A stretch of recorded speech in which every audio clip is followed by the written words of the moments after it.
Welcome to Skill Race. ఈరోజు topic వచ్చేసి if statement.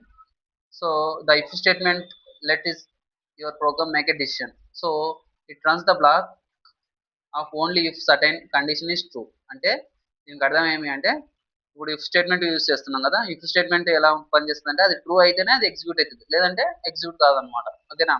So నేను చూపిస్తాను. ఇది దీని యొక్క సింటాక్స్ అనమాట. ఏమి? So syntax.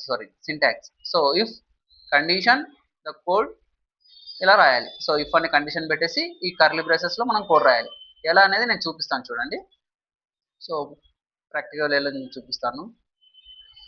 సో మనం ఇఫ్ అని ఇచ్చేసి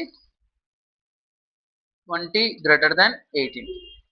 ఇది ట్రూ అయితే ప్రింట్ కావాలి. ఏమని ప్రింట్ కావాలి? Print F 20 is greater than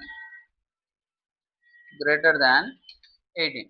so ఇది ట్రూ అనమాట. సో ట్రూ అయితే మనకి ఇది ప్రింట్ చూపించాలి. చూడండి. So 20 is greater than 18. So ఇది ట్రూ.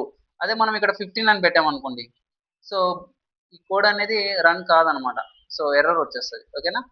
సో ఇది ట్రూ అయితేనే మనకి ఇఫ్ అనేది ప్రింట్ అవుతుంది. ఓకేనా? సో